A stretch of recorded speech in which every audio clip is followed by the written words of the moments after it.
The era of greed and irresponsibility on Wall Street and in Washington has led us to a perilous moment.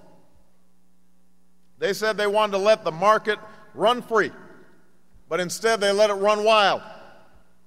And in doing so, they tramped on our core values of fairness and balance and responsibility to one another.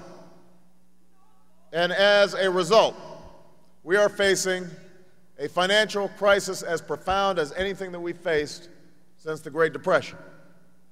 As a result, your jobs, your savings, your economic security are now at risk. And this is obviously on top of the challenges and struggles that many of you were going through every day. I've been campaigning now for 19 months, and everywhere I go, you end up meeting folks who've seen their plants close up. Some of them have to pack up the equipment that they were working on for 20 years because it's being shipped overseas.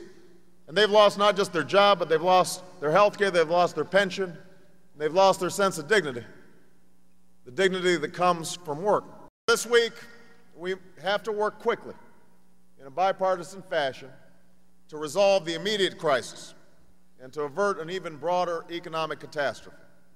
And as we do act, Washington has to recognize that true economic recovery requires addressing not just the crisis on Wall Street, but the crisis on Main Street that so many people have been feeling in their own lives.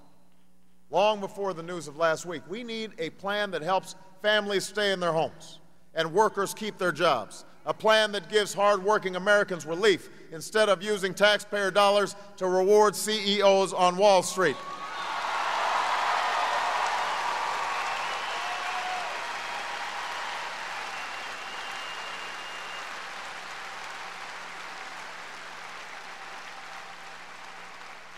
And we cannot give a blank check to Washington with no oversight and no accountability, when no oversight and accountability is exactly what got us into this mess in the first place.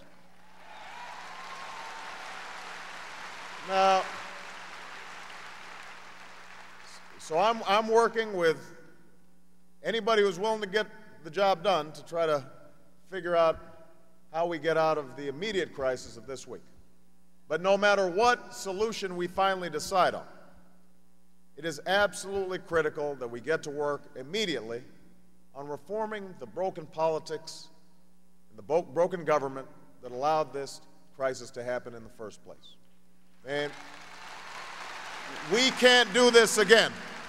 We can't put up with 8 more years of mismanagement of the economy. We can't put up with 8 more years of no regulation. Enough is enough.